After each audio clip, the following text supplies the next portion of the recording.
This special interest group. Oh, these interest groups. Interest group money. It has largely been driven by special interest groups. What exactly is an interest group?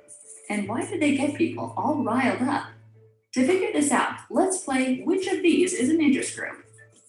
Dog owners, kindergartners, car dealers, or NBA players? The answer? They all could be interest groups. People who care about the same things come together to form an interest group. In order to advance their goals, interest groups can seek to influence the government for funding or favorable laws. For example, kindergartners want more recess, car dealers want to close the deal, and NBA players, they just want to jam. There are a lot of ways that interest groups try to influence the government. Some hire lobbyists to make their case for them. Some take to the streets to hold rallies or start petitions. Some groups let money do the talking and donate to politicians. And some take to the airwaves and social media to get noticed. But why are interest groups controversial? Interest groups work to promote the interests of their members, and this can mean working against the interests of others. The difference between interest group and special interest is a matter of perspective. For instance, who could be against a playground? How about a retiree who doesn't have kids or grandkids? He doesn't want to pay more taxes for a playground he'll never use. We all want the government to be on our side. But sometimes it's hard to accommodate the interests of every group.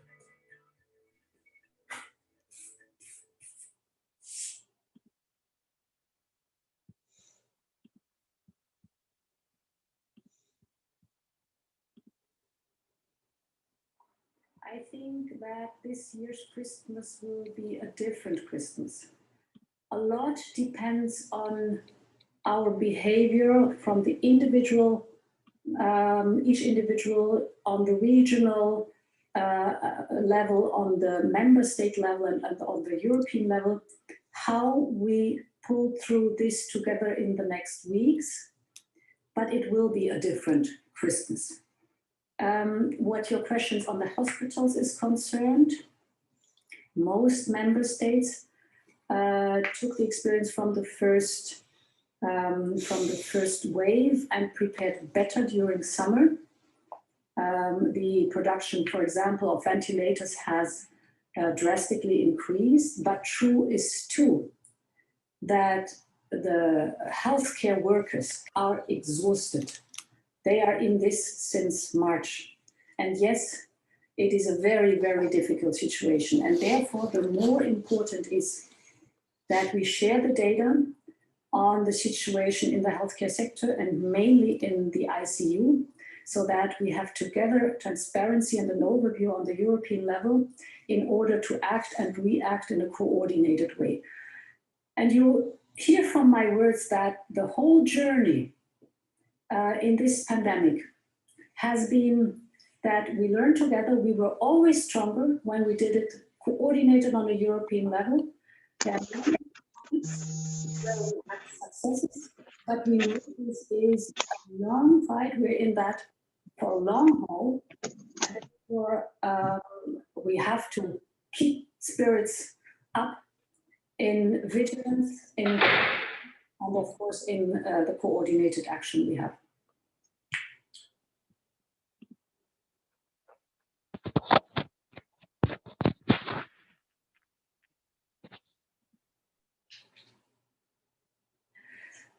Thank you. The coronavirus situation is very serious. So the situation in almost all member states is worrying. Data from the ECDC show that the virus is quickly spreading throughout Europe. We are deeply into the second wave now. More and more people are getting infected.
Hi, everyone. So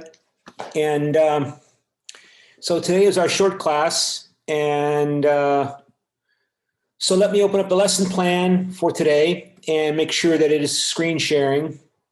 And screen share, lesson plan, share. Okay, so there we see that we have nobody has signed up for the debate on Friday. So we'll have an in-class debate in which we'll break up into working groups and randomly assigned and pro and con on the debate topic. To South Koreans, the European Union's institutional complexity means democratic political participation is comparatively easier than, for example, in South Korea or Belgium or in France or United States, because it's so complex. It's so many. The idea is that European Union is so complicated and so complex with so much emphasis on consensus and negotiating and among all of the different actors, rather than trying to impose anything on people, that there's lots of issues for European public interest groups, private interest groups, individuals to participate because it's so complex. And so again, please submit your 150-word paragraphs by Wednesday on Side Campus. And okay, since this is our short class, we want to get into the notes. And so let me open up the notes here and make sure that they're being shared. So I have to go back to stop share, and now I have to go back to share, screen share. Let me see if I can find the notes. There are the notes. And okay, so okay, how policies are made. Lobbying. It's an attempt to influence policy making. And turn off please mic yourself if you're making noise. It's an attempt to influence policy making. So lobbyists in Brussels are known as consultants or public affairs practitioners when they work on behalf of third parties. These third parties can be governments, companies, or nonprofit organizations. So, you saw, I started earlier by showing a video as sort of the intro to get the class in the right frame of thought, right? That video I showed about interest groups and lobbying, it sort of portrayed lobbying and interest groups as bad things, right? That lobbyists, in particular on that Green Mermaid video as well, that somehow lobbyists are bad, that somehow lobbyists are promoting their particular interests at the expense of everyone else. And of course, that raises a lot of important questions. How do you know what is in the public common interest? Is there such a thing as a public common interest? Who decides what is in the public common interest of France or Belgium or South Korea or United States?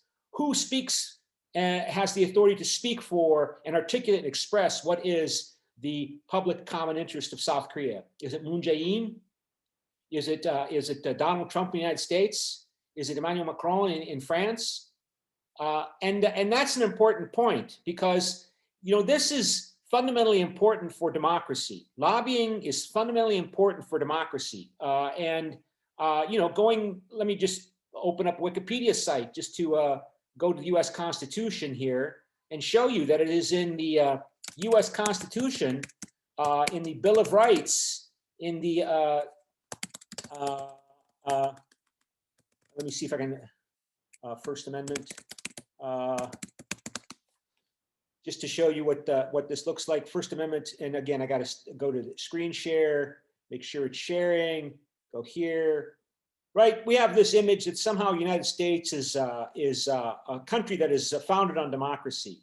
And so the First Amendment to the US Constitution is the First Amendment of the first 10 amendments that are called the Bill of Rights. And the Bill of Rights are highlighted in the US Constitution as highlighting the freedoms and restrictions on government authority that are in the Constitution. In the first modern revolution in our time, right? U.S. Revolution, U.S. Revolutionary War, and then the creation of this Constitution that formally articulated the rights of people, or at least of states, with regard to the central government, and of course followed quickly by the revolution in France. So this is the First Amendment. Congress, U.S. Congress, shall make no law respecting an establishment of religion or prohibiting free exercise thereof, or abridging the freedom of speech or of the press, or of the right of people peaceably to assemble. And this is what I want to highlight: and to petition the government for a redress of grievances. That's lobbying. That's lobbying. Okay? So I got a problem. I have a grievance. I am hurt by something, whether it be government policy or some problem I have. And I have the right to request help from my elected government officials, to help me. That's lobbying. And that's in the First Amendment, right? Maybe the most important amendment in the United States Constitution, laying out, the democratic liberal regime rights and restrictions on the government. So lobbying, particularly Americans, maybe not so much Europeans and Koreans, but Americans are very, very skeptical about lobbyists.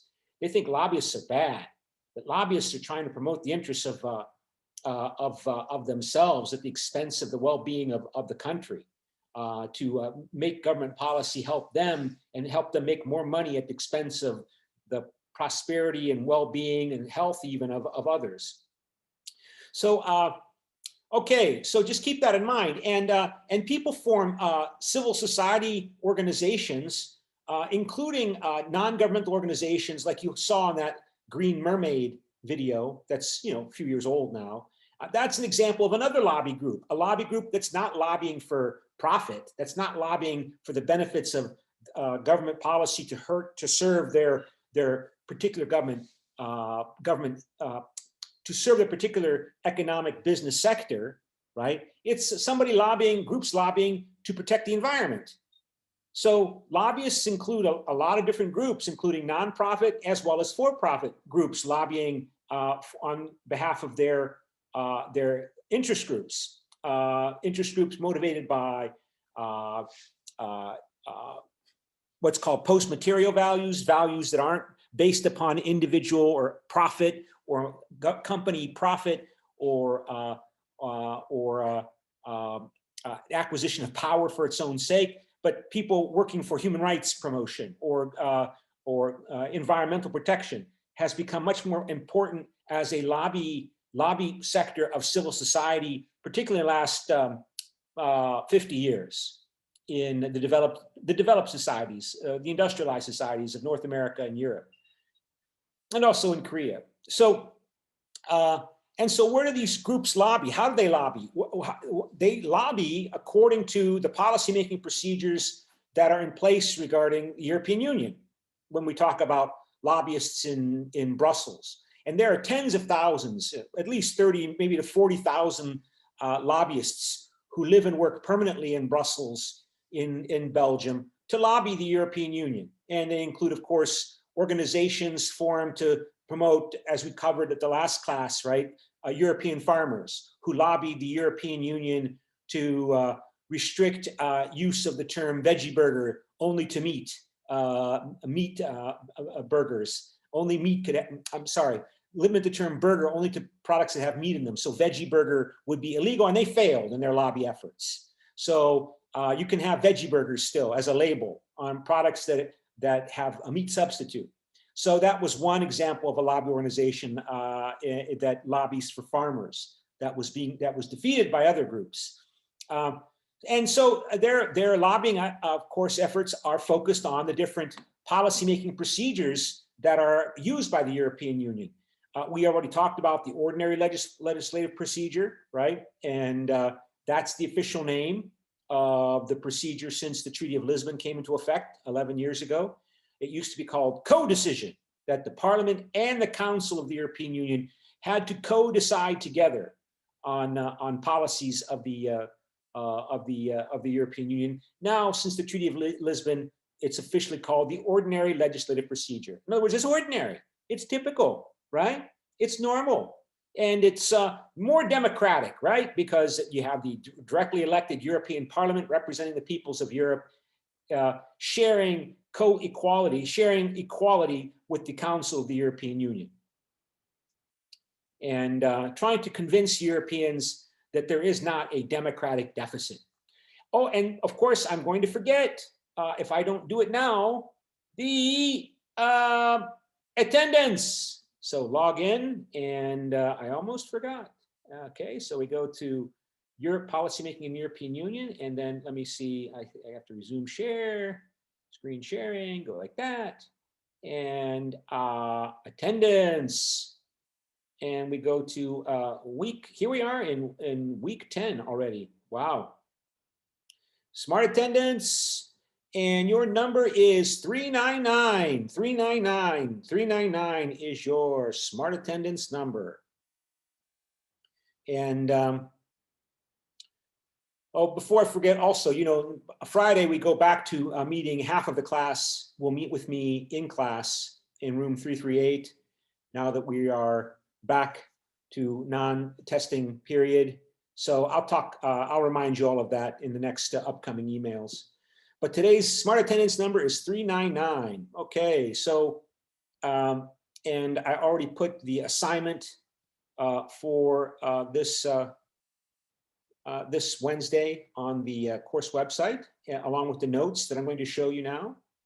And so back to the notes, and I can't, I'm gonna have to stop share and go back to screen share here, and like that. Okay, and then there are other forms of decision making. I think I might have mentioned, right? One textbook claims that there are, I can't remember, I can't find the textbook recently, but at least 15, maybe 17 different ways by which the European Union decides on policies. 3 general procedures for deciding on policies. One is the ordinary legislative procedure. Consultation means the European Parliament is consulted, but is not required to approve something before the European Union acts. And you might say, well, that's unfair to the European Parliament, and maybe it is. Those areas where consultation applies, I think, would be in the area, for example, foreign policy.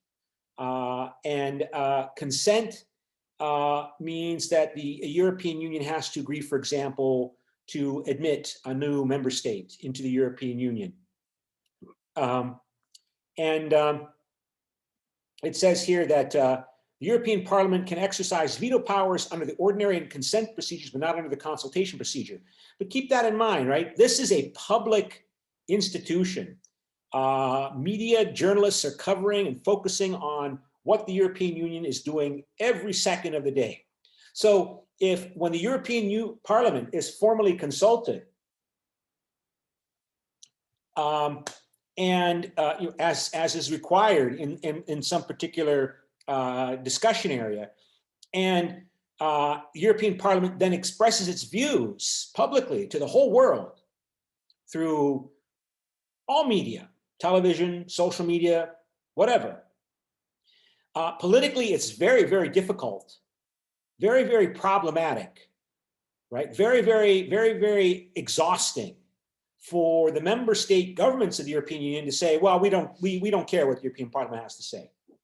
We consulted with them, we don't like what they had to say, but we're going to do what we want anyway. They can do it, but politically it causes lots and lots of problems. And politicians are human beings as well, right? They, generally speaking, want to finish their tasks with as little effort and time as possible so they can go on to the next crisis or next issue that's already pressing them on their daily agenda, and that's the world of the policymaker, of the person in government. Their day is filled with crises, political crises, to their careers, to their nation's well-being, big and small crises, different kinds of crises, but lots of crises, and they want them to go away. And they want them to go away by making a decision and having the decision go away. So if the European Parliament complains that they're being ignored, that is going to cause more time and effort has to be devoted to that issue.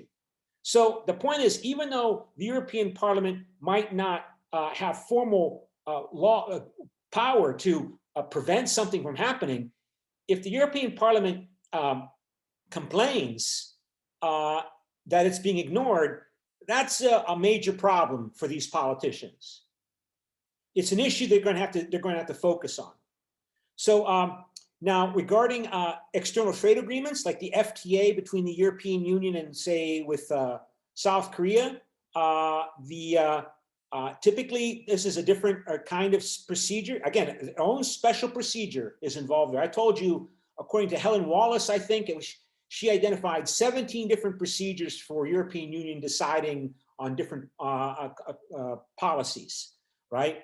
And so here you see yet another special procedure for how the European Union goes about negotiating free trade agreements. I think, of course, the Brexit trade agreement for Britain, now that's leaving Europe, has left the European Union, that'll have to be approved by the European Parliament. But I do not know, I assume it's under the same rules. Annual budget has its own arrangements. So Council and the European Parliament are joint budgetary authorities when making the annual budget decisions of the European Union.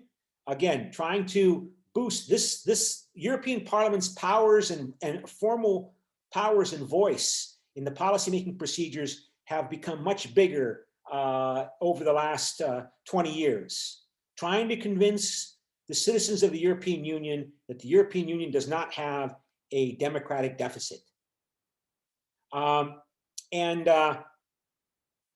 you know, they're always trying to move forward to move more and more of the policy making of the European Union into the so-called community method. Community method means something like the ordinary legislative procedure. The community method means that you don't need unanimous approval by all of the member states, all 27 member states, before the European Union can act.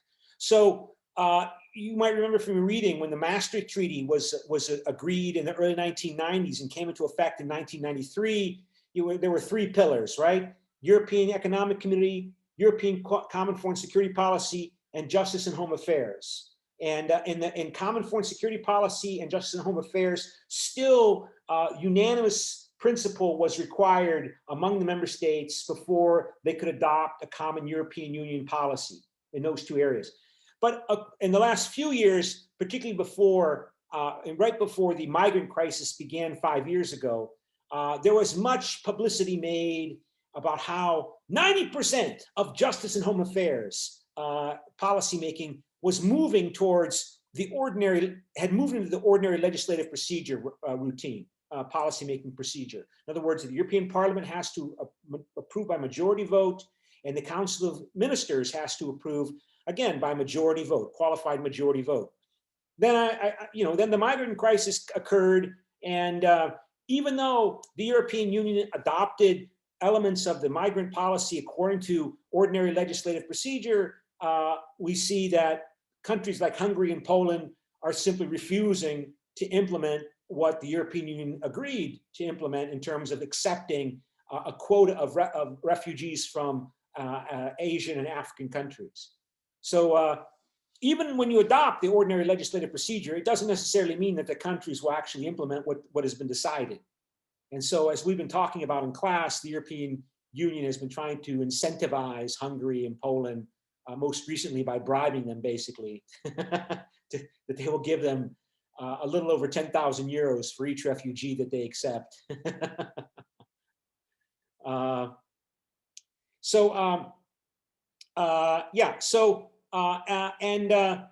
but still, most policies in common foreign security policy areas still require unanimity, and the European Parliament has only the right to be informed. Back in the 1990s, this effort to try to push the European Union, including all policy areas, to the community method, in step-by-step incremental movements, little baby steps at a time in terms of what's feasible.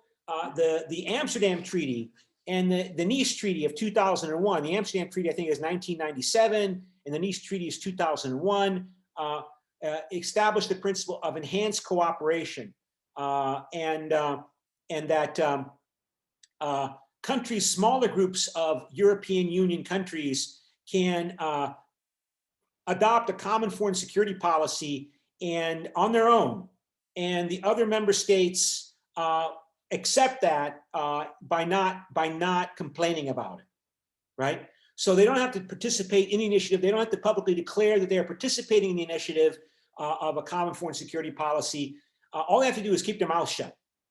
And those 9 countries can claim that they speak on behalf of the European Union if the other 18 countries just don't say anything. And keep in mind, that's significant, because if you require everybody has to agree, you cause a political disturbance, you cause a political controversy. If you ask them their opinion, it's going to cause debate and friction and struggle within that country. So it's most significant, for example, regarding Iran, right? Germany, UK, and France speak for the European Union regarding Iran's nuclear program. And it had been, well, now UK is no longer part of the European Union, but still Germany, France, and France speak for the European Union now regarding Iran's nuclear program. And that was decided without formally asking all 27 member states to indicate that, yes, we agree that Germany and France and UK, back then, years ago, speak for the European Union regarding Iran's nuclear program. So there's more and more of that, right? So it's also called constructive abstention. That if these 9 countries of the European Union can agree on something and nobody else has, complains, they can speak for the European Union on that topic, whether it be Iran's nuclear program or anything, Belarus, whatever, right? But typically that's got to be arranged beforehand. It takes time and effort. And of course, in Belarus, it didn't work, right? Cyprus refused to accept until they were persuaded by diplomacy to accept that the European Union would put sanctions on the Belarus government for its stealing the election in Belarus in August. Always trying to move forward, trying to promote or push the European Union in a direction where it does not look like that everybody has to agree before something can happen. Even if they do agree, they don't have to formally notify it. So it looks like a real actor rather than just an alliance of member states. So the common foreign security policy requires consultation with the European Parliament, only consultation, but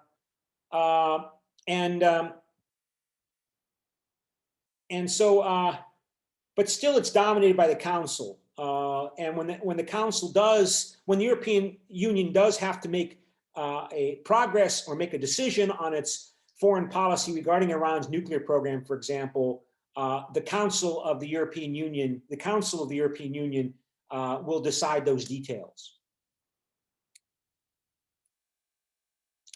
The consultation procedure, again, as I told you, it sounds like it's kind of a weak power, but again, politicians don't want to make more turmoil and problems for themselves by, asking somebody's opinion and saying, well, I don't like your opinion, I'm going to disregard it. That's politically very unpleasant to do, right? So don't underestimate the power, the influence of the consultation procedure, as the European Union continues to try to move in the direction of becoming a genuine actor as a actor in world affairs through its use of majority decision making.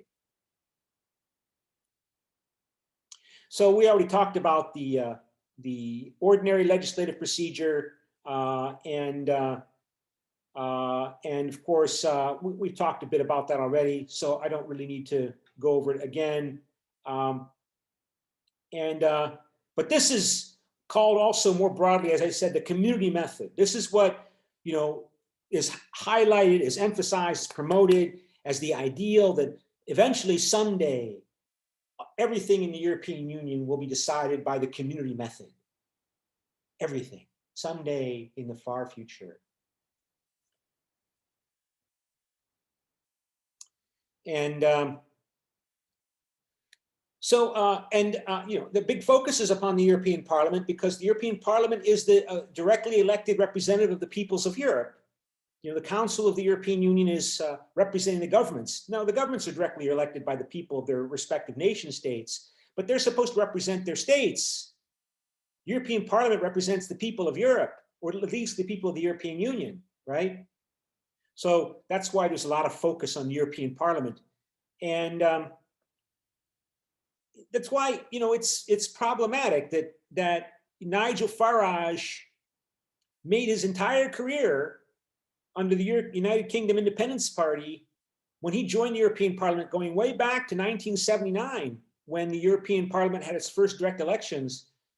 He used the European Parliament to abuse the European Union, to attack the European Union, and to motivate British public opinion, to promote British public opinion to favor leaving the European Union. So that's a big shock. And I think that's a big shock that the writers of textbooks and political scientists are still trying to deal with. That the European Parliament was supposed to be a big step forward, particularly through direct elections and the Treaty of Lisbon, and in giving the European Parliament equal decision-making power, equal influence with the Council of Ministers. And that was supposed to convince the Belgians, the French, the Italians, the Greeks, the Bulgarians, the Romanians, that the people of Europe have a direct voice in making the policies of the European Union, not just governments negotiating with other governments and making deals and bargaining and negotiating with each other, often quietly, or if maybe even secretly. No, the European Parliament was supposed to be transparent. The European Parliament is a public institution in which there's over 750 members. So of course, nothing is kept secret. Anything that's given to the European Parliament will be revealed through the media, through purposefully or unintentionally, through leaks or public statements to the whole world, not to mention just the European peoples. And then of course, Nigel Farage uses that to push Great Britain out of the European Union. And so, I mean, we're still trying to process this, because, you know, it really wasn't clear that Britain was going to leave the European Union until late last year, until a year ago, when you had elections in Britain for the European Parliament. Was the Conservative Party under Boris Johnson going to win? And they won big. And then they pushed through leaving formally the European Union on January 30th, or the end of January this year. And then the pandemic started and everything stopped, right? Got preoccupied. But everybody's still trying to deal with that fact. And let me show you, I mean, this is not really, it really wasn't surprising. I mean, if you look here, just a second. The European Parliament election for Britain in 2014, let me see if I can just again go back to screen share here. And so here's the Wikipedia entry for the European Parliament election of 2014. And now I wanted to talk about the British elections in Britain. And there you see Nigel Farage. Let me go to European Parliament elections.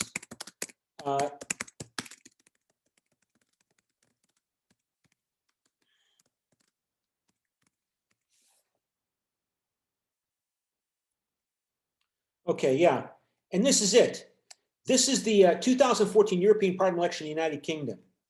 And the British use a proportional representation system for, like all the other member states of the European Union, in choosing their representatives to the European Parliament. So if a country gets 50 representatives in the European Parliament, and one party gets a total of 25% of the votes in those elections, then they get 12 or 13 members of the European Parliament, because 25% of 50 is 12 or 13, right? You understand that? And that's not how British elections are held inside Britain for the Parliament, for the House of Commons. But that is what the British did for the European Parliament. And you can see in 2014, only 36% of eligible voters voted. But look which party came in #1 in the 2014 elections. Look which party got the most seats. Nigel Farage and United Kingdom Independent Party. It got more votes than anyone else. See? And coming in, again, there was low turnout, but coming in second was the Labour Party, and coming in third was David Cameron's Conservative Party. And he was the prime minister of the government at the time, of the British government, David Cameron, and he had he had a British House of Commons elections coming up in 2015. And he announced that if he won and his party won the House of Commons elections in 2015, that he promised to have a referendum on whether or not Britain should stay in the European Union.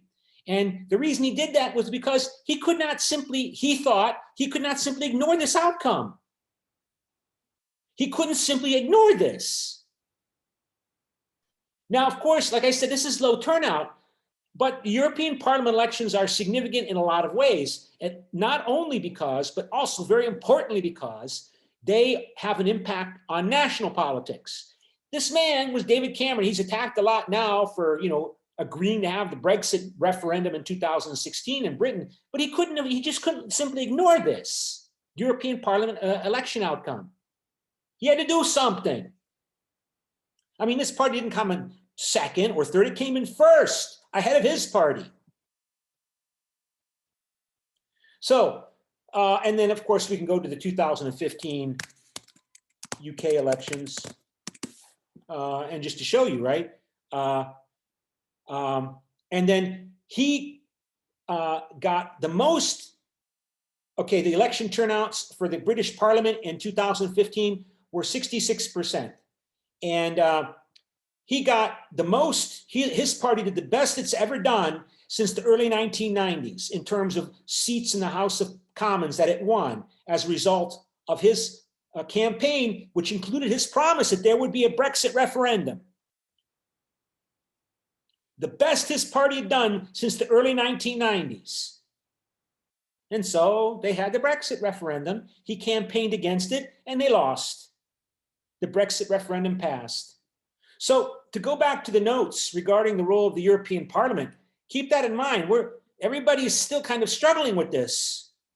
The European Parliament was supposed to be the main institutional mechanism to overcome the supposed democratic deficit in the European Union, to convince the peoples of Europe that they have a direct voice in policymaking in the European Union.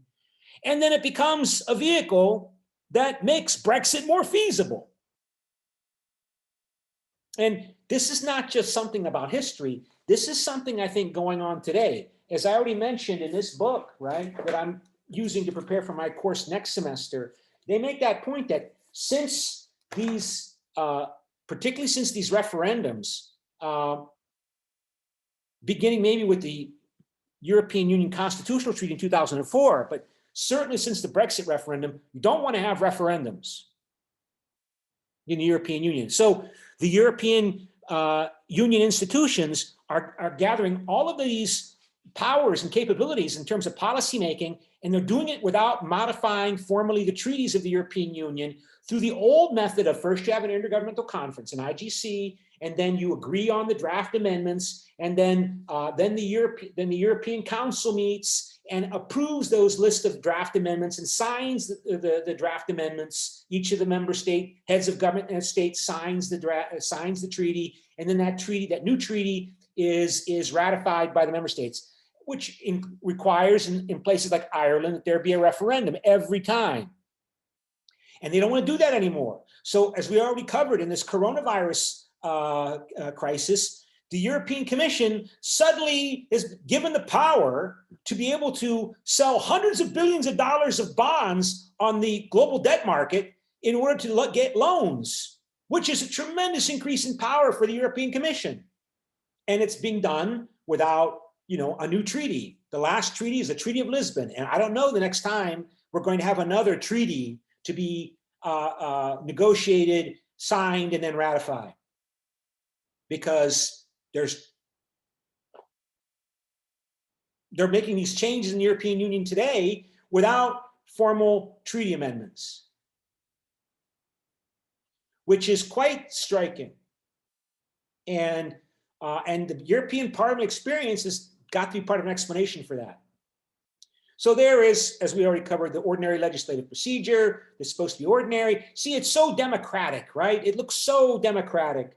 It looks like the European Parliament, it compares again with the German federal government, right? That the German federal government has a German parliament, the Bundestag, and a German council, the Bundesrat, where the provinces of Germany are represented the provincial governments are represented in the Bundesrat, and the people of Germany are directly represented in the Bundestag. And they both have to agree on legislation that's proposed by the government. This is what the ordinary legislative procedure is supposed to look like. The Council of Ministers looks like the Bundesrat, and the European Parliament looks like the Bundestag. Or compare with the United States. The Council looks like the Senate in the US, although each state in the United States gets 2 senators regardless of their population.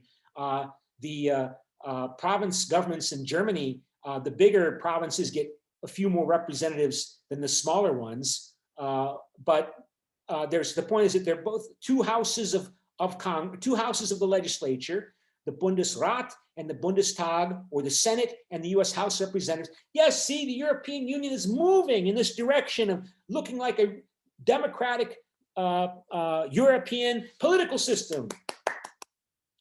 And as I said, the European Parliament has been a vehicle for far-right Eurosceptic parties to get more publicity, more attention. Like United Kingdom's Independent Party under Nigel Farage. By the way, I should mention that Donald Trump loves Nigel Farage, and Nigel Farage loves Donald Trump. And according to the latest New York Times report I read yesterday, now that Brexit is done, Nigel Farage is no longer in the media in Britain. He's not highlighted. He's not getting interviews. He's not on television all the time. And the only place he's getting headline coverage is in the United States, attending Donald Trump's election rallies that are going on now.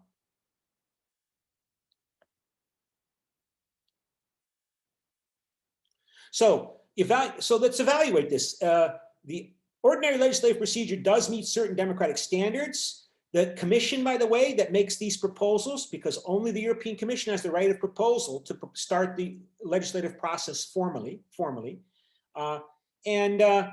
Keep in mind that the commission can be fired.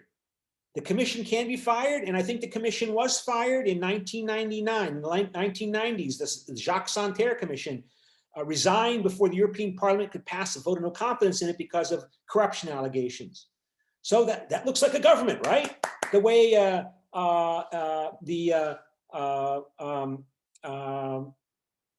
again, the German government could be removed from power if it's found to be ineffective by the German parliament.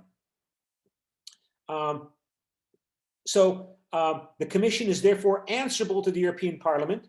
The European Parliament has to approve the new Commission, and the European Parliament politicians have been fighting to make their voice heard at all stages of employing or hiring commissioners.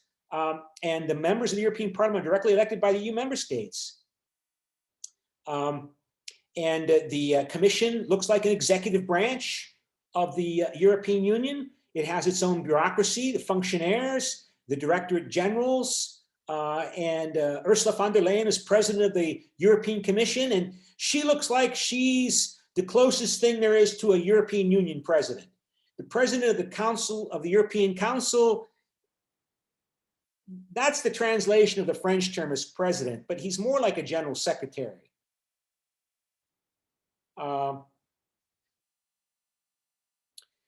But concerns about a democratic deficit, that's a term you encounter a lot in discussions about the European Union. The European Parliament does try to be transparent. It's very open in its deliberations. I already mentioned how there's so many different ways for the European Union to make policy that some people say it's too complicated. Oh, it's not transparent. It's not clear to me how the European Union is deciding something. I mean, there's so many ways. Oh my gosh. But at the same time, if you want to participate, you can.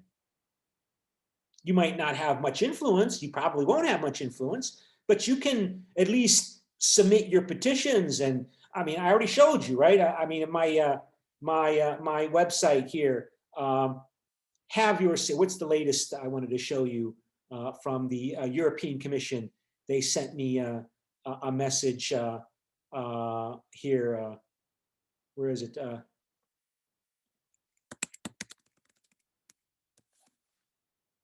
Right? Maybe I deleted it. I think I showed it to you already once before. Right? The European Commission sending me notifications. Yeah, this one, right? Have your say notifications. They're doing everything they can to try to convince me that my voice is being heard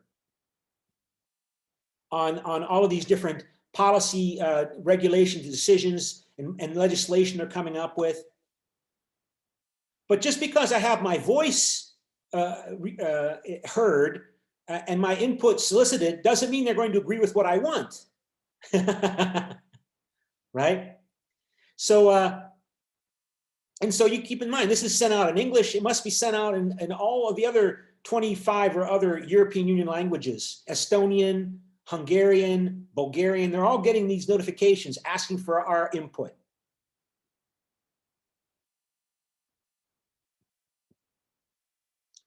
So we're running out of time here. So let's do a poll. And let's see if I can find a poll here that, I don't want to do that. And did I do something? I thought I had the polls set up ready to go here, and then I don't see them. And then it does these strange things where, well, maybe I won't do a poll because I don't want to shut down the, well, here's an intro, right? The European Union is considering how to regulate genetically modified crops.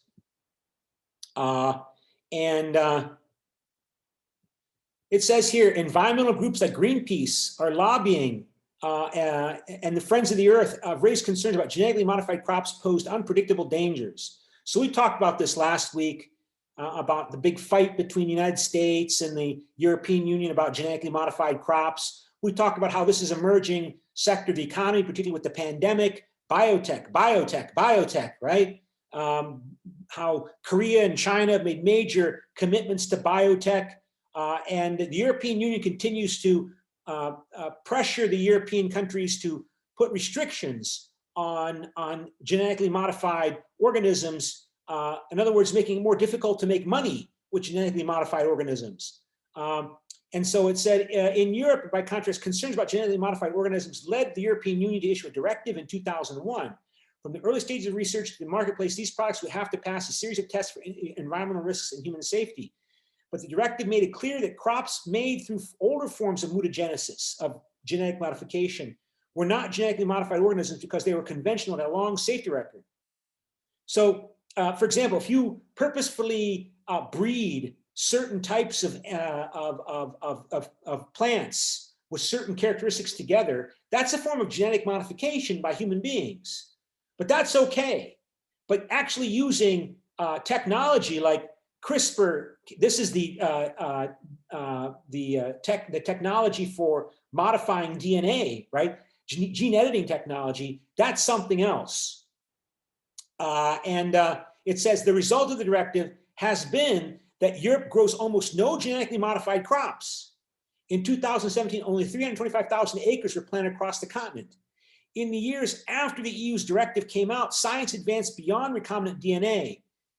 That's, I think, rather than inserting a gene from another species, researchers learned to snip out a piece of a plant's DNA or even rewrite short stretches of genetic material. That's CRISPR. That's CRISPR. That's this. Prior, had been using other techniques, recombinant DNA.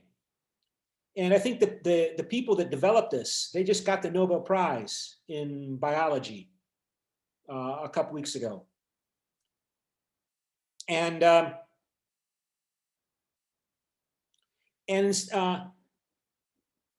so when scientists first started experimenting with gene editing of crops, the European Union offered no clear guidance. In 2015, a French agricultural union, a union of farmers, and allies such as Friends of the Earth, in alliance with environmentalists, went to court to have gene-edited crops labeled as genetically modified organisms and regulated as such.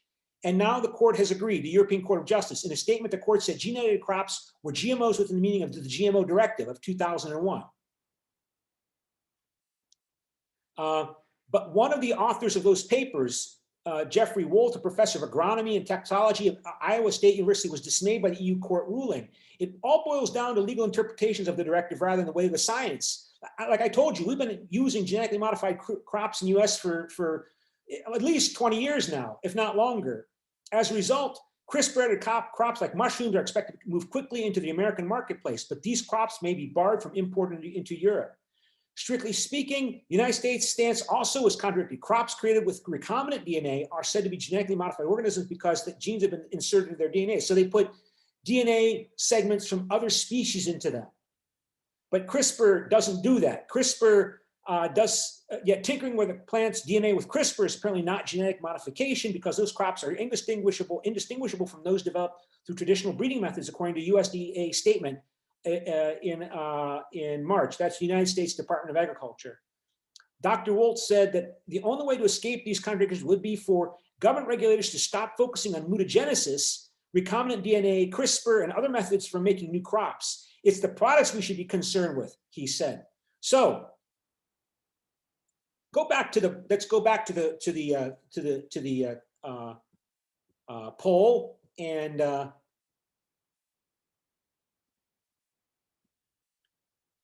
make sure we screen share. And okay, so here it is. EU policymaking should continue to focus on the procedures for genetic alteration of living organisms and not on the products produced by genetic alteration.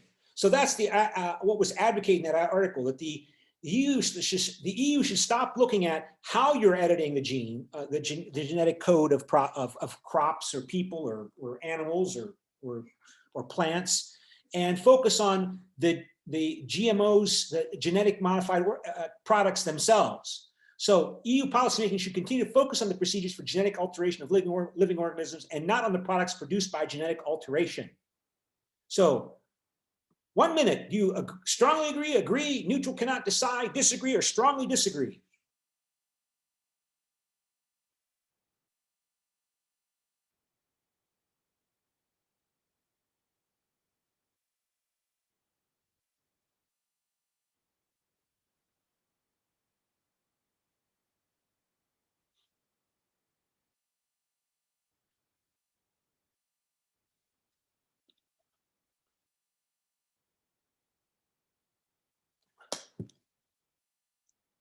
Thirty seconds.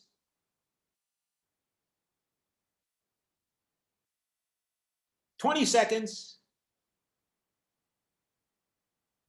15 seconds, 10 seconds, one more person, 5 seconds.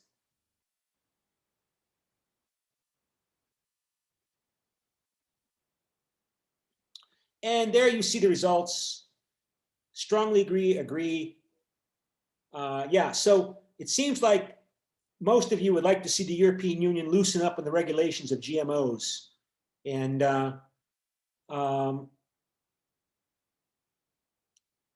keep in mind, for example, in the ongoing daily news reports, the cure or the treatments for COVID-19, not the cures, include some controversial products like Regeneron is a monoclonal antibody drug treatment that Donald Trump supposedly received from the Regeneron Corporation.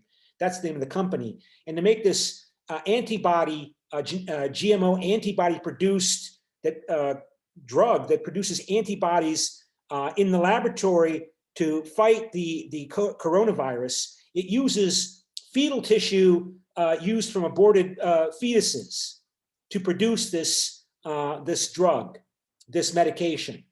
And that's controversial for a lot of people because they don't want tissue from aborted fetuses to be used in medical research because it will make abortion, they're fearful will make abortion more acceptable as a policy. But Donald Trump was treated with this drug, and he claims it was one of the reasons why he recovered relatively quickly from the COVID-19 infection. Okay, I think that's it then. And I'm going to shut down and move to K338 for our for the foreign policy class. Okay, bye.